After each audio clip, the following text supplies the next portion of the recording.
And one of our favorite golfers is gracing us with his presence. Max Homa is here, who I met through the Masters updates, no less. And I give you all the credit in the world because, you know, you could have been upset about it, right? Because it was the bogey party. That's what it was. A good party. It was the bogey party. That's where we said, where's the homie Max Homa? Yeah. And then we looked it up on the fly. 4 over. You were 4 over. But it was a bogey party. I felt like I made it. They always say, like, what's that made it moment? I feel like that one. I made it. I made it. I was 4 over and still somehow made relevant. it. somehow made it in. Well, you did become, you know, they're doing all this pip stuff and all that, whatever. But I do feel like you built your name up in a massive way through social media, right? Whether it was the judging people's swings or just interacting with people online or whatever else. And, like, did you start to notice that when you were out and about, like, hey, people, like, know me now, right? Because I'm sure there's a lot of guys out here that can just go about, do their business, you know, and unless they win something or are in, like, a final group of a big tournament, there's not as many people that are going to notice them. But even before you started winning so much, do you feel like, hey, people are starting to, like, know me from, like, the online personality that is Max Homa? Yeah, I definitely felt like I probably still feel like a bit, but I had way too big of a support system for my quality of golf. I go to golf tournaments, people will be like, 3 years ago, oh, you're my favorite golfer, you're so funny on Twitter, and I'm like, oh man, I should not be your favorite golfer. I'm just trying to make the cut. But yeah, I mean, it's been pretty cool, coming out to events and having. It's like even today at the Pro-Am, on the first hole, one of the guys I was playing with, Neil, like first thing he mentioned was about Twitter and just how people can interact and I guess like become friendly without ever having to meet. That's a cool angle about it. People know a lot about me. I try to be honest and open and just say dumb stuff that comes in my head, and other people seem to relate to that. So it's been cool, and I feel like a lot of younger people are getting into golf now, and they appreciate taking it the lighter side of golf, which I think a lot of us out here, that's how we approach it, or at least how we talk about it. But using social media here and there to like shout that to the masses to grow the game a bit, I feel like has been good. But I've enjoyed it. It's fun. I mean, I got people hooting and hollering. Sometimes, it just feels, or not sometimes, it always feels weird, but it's always appreciated. You weren't a guy that, like, came up in, like, 18, 19, 21, 22. Like, you're busting on the scenes. Everybody has this awareness of you. Like, your greatest success in golf came later, right? Late 20s, early 30s. So how'd that happen? Right? Like so many of these guys, it's like this trajectory and like they're so awesome when they're young and then maybe they dip a little bit and then you hope they come back.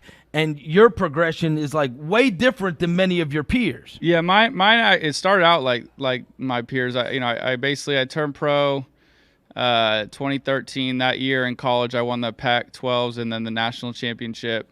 And then I won on the web tour my first year, or the web.com at the time, Korn Ferry now. And then the next year, one of our first events, I got 6th in Hawaii. And I'm like, all right, it just felt like I was doing like the progression up. And I turned pro same time as Justin Thomas. We had a very similar, year on the web.com tour. And then, we started out on the PGA tour. It's kind of a similar first 6 or 7 weeks. And that's just how it felt like it was going to be. And then the young man continued to play some great golf, and then I decided to take a siesta for like 4 years. So I just ended up going back and forth, up and down between the two tours. So what, were you in your head? What happened? Like, what is the siesta, right? Like, so you and Justin Thomas, same trajectory.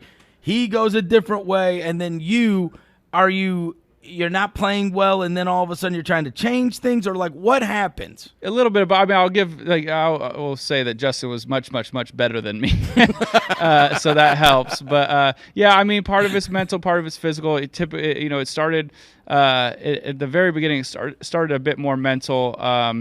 And, Charlie Hoffman actually said it to me once on my last time going up and down. He goes, what's the deal with you? It seems like when you're on the Korn Ferry Tour, you're a big fish in a small pond, and then you get up here and you feel like you're a small fish in a very big pond. And I was like, that's interesting, because it did feel like when I would go down one, I felt very confident, comfortable. I knew even if my game wasn't great, I could, like, play well.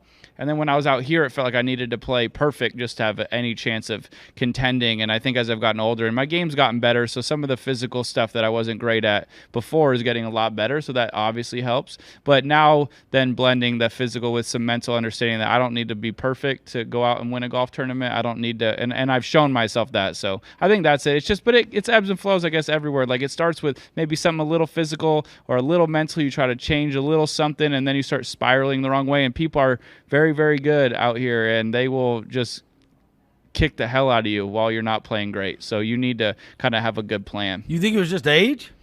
Like you just, you know what I mean? Yeah. Like you get older, you get wiser. I'm an overthinker, so I don't know if it's age. I do always have to. I have a messed up brain, and I have to show myself I could do something to feel confident. And if I haven't, which is hard when you turn pro, because it's not like you have any history to be like, oh well, I have won a PGA Tour event. You haven't even played one, so I had to do things backwards. But fortunately, once I started playing better physically, my mental kicked back in. I'm like, hey man, like I can show you right here that you're playing well enough to compete out here. And so I think that finally when I won in 19 at Wells Fargo, that was like anytime I ever like my confidence slipped, I'm like, hey, like check yourself, because you have won out here, and it's not like it was the best week I've ever played in my life. So I was like, start to recognize it. So I don't know if it was age as much as just my natural lack of confidence on a golf course for whatever reason. Was that when it changed? When you finally won, it was like, all right, now it took you winning. It wasn't like a top 20, or it wasn't like playing really well one week. Because I think when I left that week, I was like, I was thinking to myself, like, I didn't play perfect golf, and that's what I always expected you had to do to win, or for at least for me. I was like, I'm gonna have to play perfect golf to win, and I left that week thinking, man, I putted great, but I didn't hit it as well as I typically do, and I won a golf tournament. So I think being able to always go back on that instead of saying, oh, but remember that time you got a top 20 or a top 10 or whatever. This one was like, hey, remember when you won and beat everybody? Right. Like how about we start focusing on that a little more when we're struggling, and realize it does not need to be perfect. Does everything change when you win a tournament? Even if it was Wells Fargo, obviously for majors, everything changes. Yeah, that would be crazy. But like when you won the Wells Fargo, does everything change in terms of like your status on tour, the way sponsors interact, like everything? Yeah, almost, because you're in the Masters and the PGA. You're not guaranteed to be in the U.S. Open and the Open. So I guess it's not like everything's great, like perfect, but I mean, a lot of it changes. I mean, you get to kind of build your own schedule for the most part, minus like 2 weeks of the year. Well, and I hear that building your own schedule is like a big thing to people now. Yeah, apparently, yeah. I get to pick exactly how many tournaments I want to play. So that's a good point. That's becoming an enormous. I heard it's I used to just say that. Now it's like a topic of conflict. Yes. Now, just building your own schedule. I love how you have interacted about all this stuff that's been going on in the world of golf, because your mode of operation is much like mine would be, which is to just make jokes about all of it.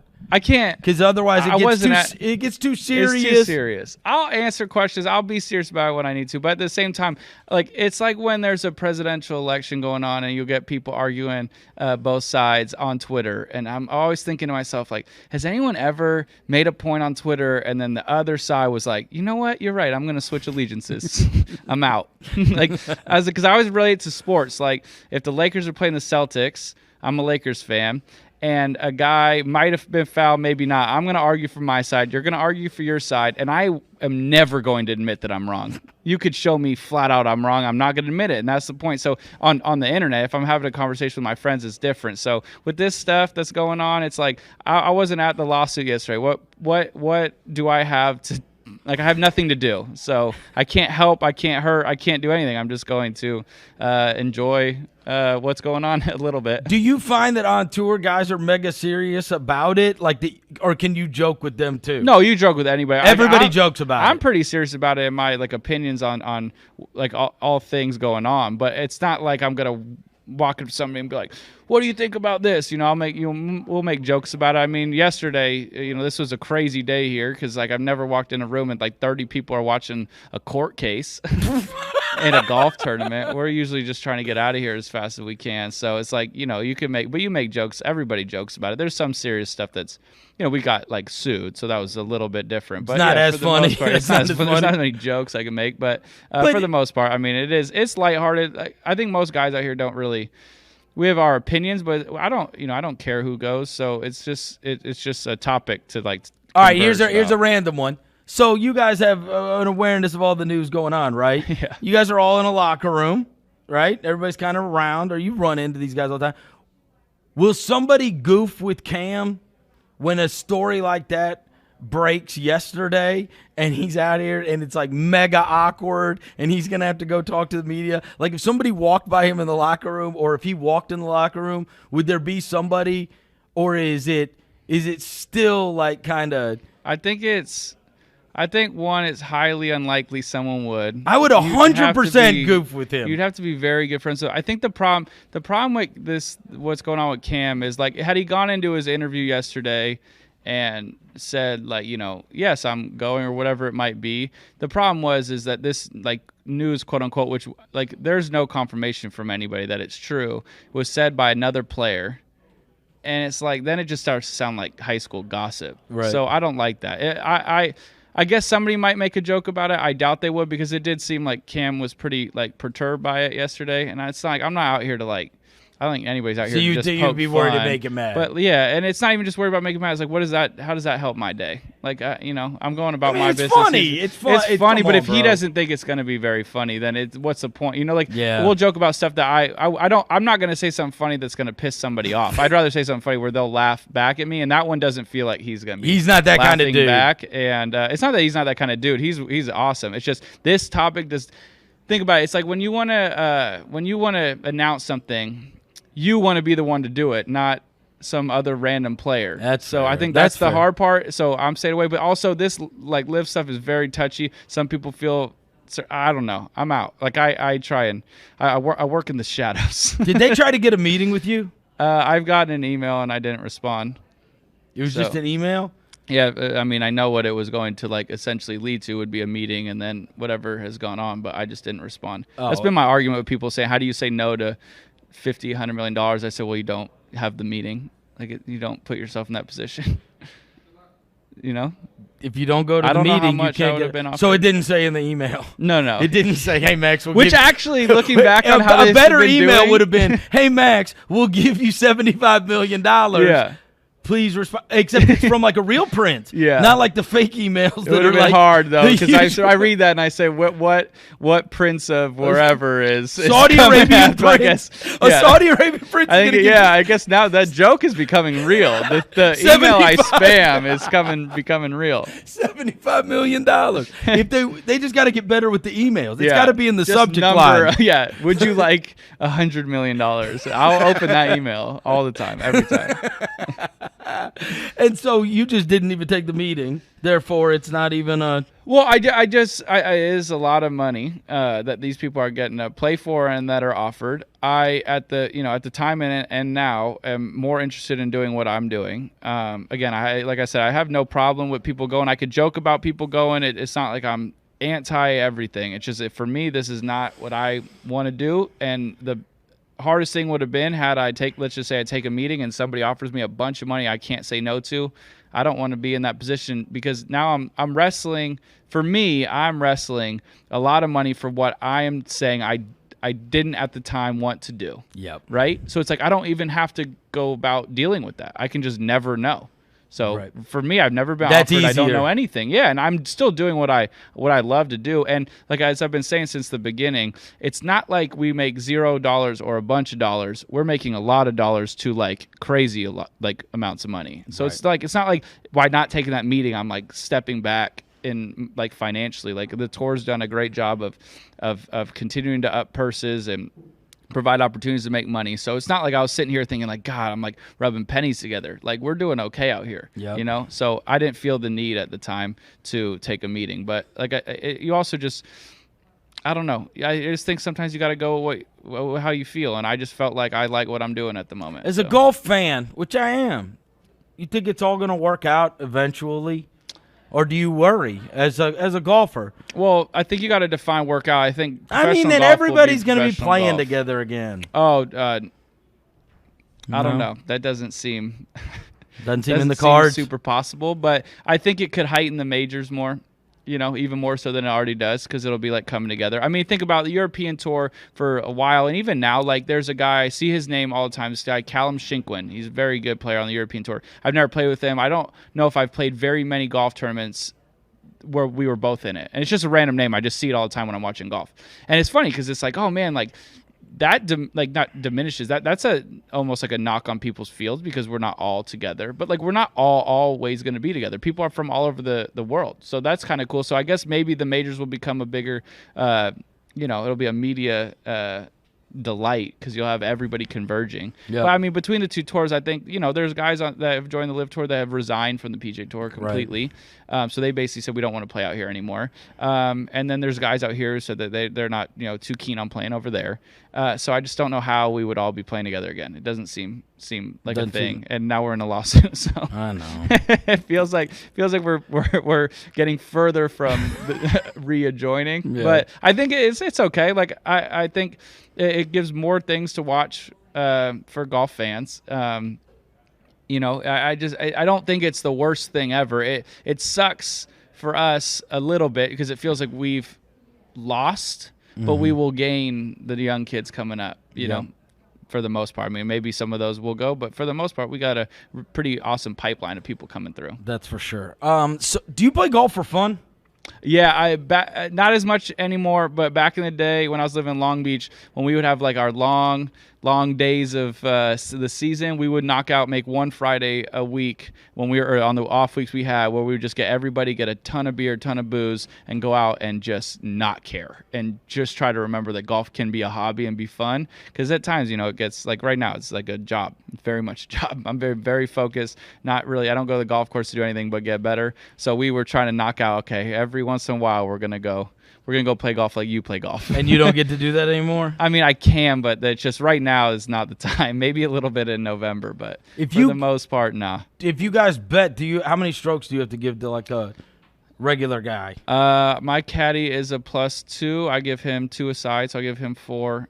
I played a guy once. He didn't believe me, but I gave him a shot a hole, and he said he was a 12 or 13 handicap. I gave him a shot a hole. He thought he was stealing from me. So that was fun. Yeah, I like people like that who don't know what they're about to get into, because there's like a difference between a scratch golfer and most people obviously don't play with a professional golfer, but there's a big difference between scratch and professional, and even a +5 and then a +5 professional, just because we're used to. Like, I'm gambling every week I play golf. It's like, so you're used to the nerves a little bit, yeah. Yeah. So when you went through, you do get to play for fun every once in a while, but now, especially as you like move up the rankings and everything, right? Like it's now I don't know. Serious job, right? It's always been serious, but I guess before I was younger and I could do a day of drinking and playing and not feel like 140 years old the next day. Who's the best like non-golfer like celebrity that you've played with? Ooh, the best that I've played with. Like that we would know. Man. Somebody that you were like, wow, that guy's like actually really good.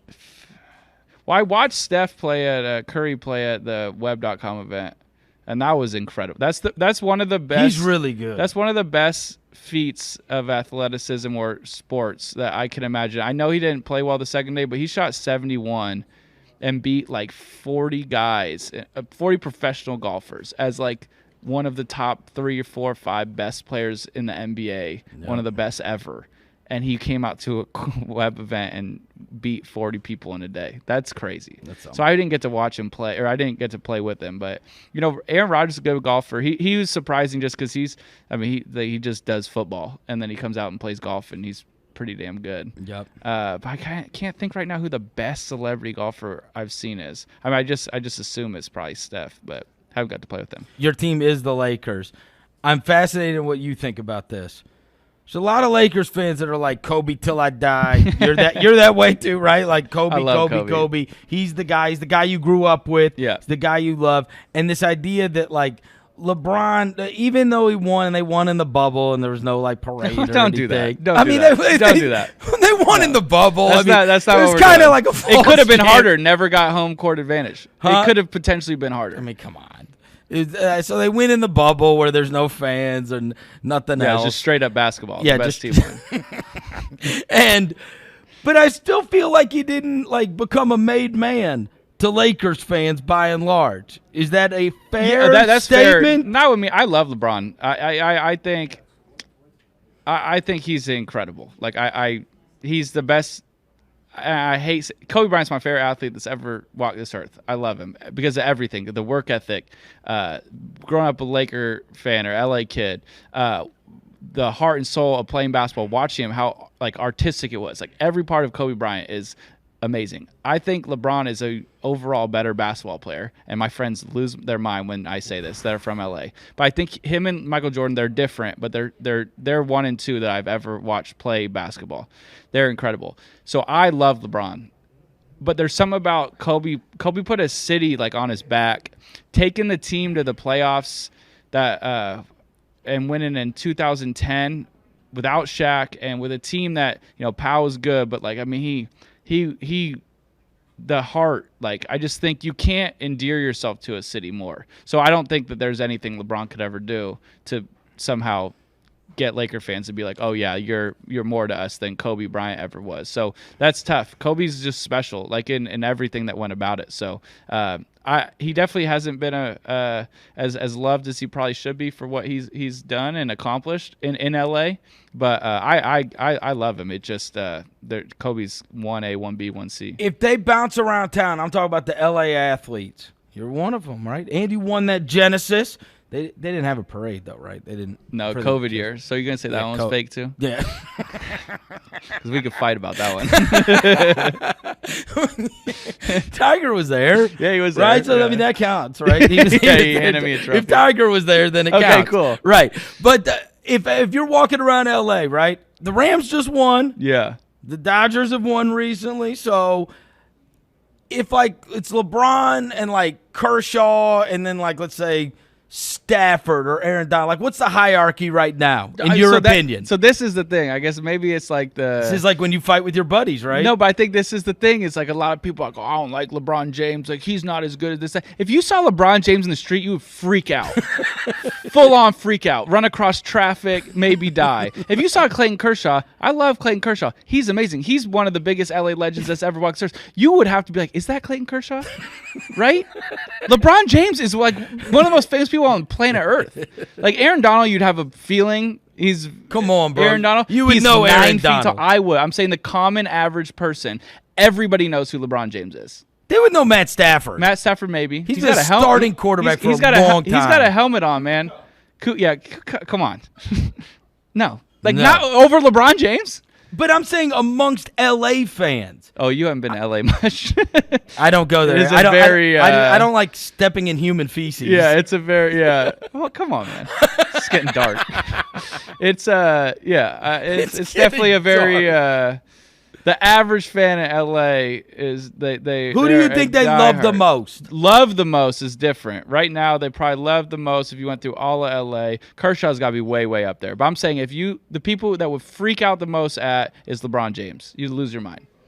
I still think like icon. Magic. You know what I mean? Like a Magic or Kareem or somebody like that. Yeah. Okay. If I'm saying yeah, they let's love. Okay. Yeah. Okay. But I You thought we were think talking LeBron about is beloved? I thought we were talking about current basketball. No, but is he beloved? No, that's my point. Is he's not getting as beloved as much as he should. But if you saw him in the street, I would say 9 out of 10 people would freak out. I would freak out if I Yeah. saw O.J. Simpson in the street. Why are you comparing him to? Like, I mean, he's famous. That's the worst analogy of all time. No, it's not. You're saying freak out. They would run up and say, Beloved. LeBron, I love you. Take a picture with me. I'm not running up to Mr. Simpson and ask for a picture. Yeah, Mr. Simpson. It's just recorded. Yeah. Mr. Simpson. I'm not messing with that. I haven't felt like I mean, I don't know. I'm with you. He's not. That's my point. But I think when you see him, you freak like you get excited and you're like, oh my God, that's LeBron James. I love you, LeBron. There's He's a no superstar. way around He's very.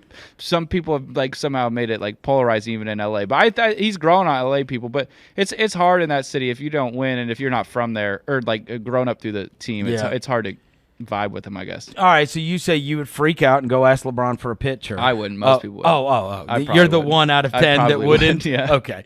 Who would you freak out over? Has there been somebody that you've gotten starstruck?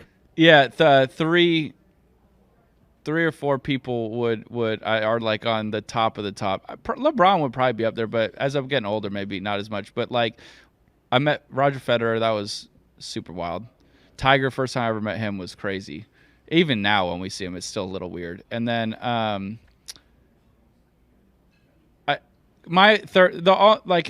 not that it matters, like as a kid, like it's stupid. Like autographs are for, like that's a cool memory. Getting pictures is a cool memory. But like sometimes I'm like, I wouldn't go up and bother somebody. But like if I could have met Kobe, would have been like I said, it's like that is the only one I really wish I could have talked to him and just to have an interaction, just to say I did it, just because he's them three, Federer, Tiger, and Kobe were always, anytime I saw them on TV or in public or whatever, it was just like it felt different. It's a kid thing. Yeah, it's a kid thing. And then as I got older, it almost was like heightened. I feel that outside of that, it's not crazy. I imagine when you see like LeBron, that'd be nuts. It'd be cool to talk to Steph or something. But like growing up in LA, and all that, like I think that's what made it so big. But I feel that way too. I mean, I've got a 12-year-old and Morant is his world. Yeah. You know what I'm saying? And but like if I'm around John Morant, I don't get like starstruck by it. But if like Ozzie Smith walked in, I'd be like, oh my God. I think that's it. You build it up in your head and it goes up. So I guess now as people like if someone gets famous on the Dodgers, it's not like I would be excited to meet them or something, but it's not like I'm like your age. It's weird, Yeah. But if the older players, like people you've looked up to, Michael Jordan, that would be I got to meet Michael Jordan. That was nuts. Wow. But yeah, so like that was those he cool four, to you? Oh, he's super cool. That I don't know how I forgot that. That's the other one where I was like, it was starstruck and weird. I met him through Justin Thomas and Colt Notes. They were with him, and they know I love basketball and love him, so they let me shake his hand. Last thing before we get out of here, and I appreciate you taking time with us.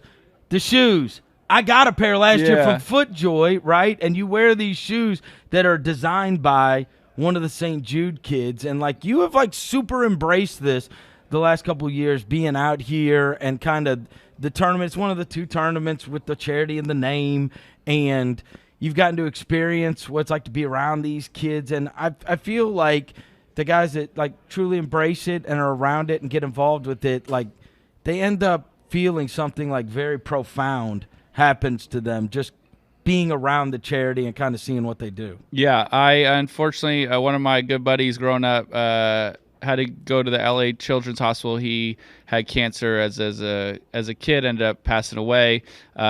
Always really respected what that hospital did, and then when I started to learn about St. Jude, what they do, I got to go and visit, and it's incredible. It's a most unfortunate thing you could imagine, having a kid have to go through that, and it's always been a part of me that like I was very interested in, and the fact that the tournament involves us and lets us go hang, and that the kids come out and that they make these shoes for us. Last year I had a kid specifically make a shoe for me. We zoomed and got to talk about what we wanted to put on it. His name's Calvin. He's supposed to be out here this week. Unfortunately, he got COVID and was not allowed to travel, but hopefully, I still keep up with him a little bit. Hopefully I get to meet him in person soon. But it's just special. We're wearing shoes that kids who could be doing anything else want to help make us look cool. And I just think this is a very, very special tournament, and a very, very special organization. So I've always enjoyed coming here, and I've been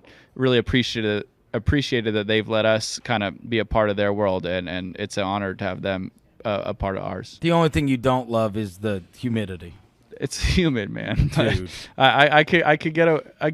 it would be better if it was a dry heat, as the people in Arizona say. But it's one small complaint. All right, so you played last year. You played this practice round.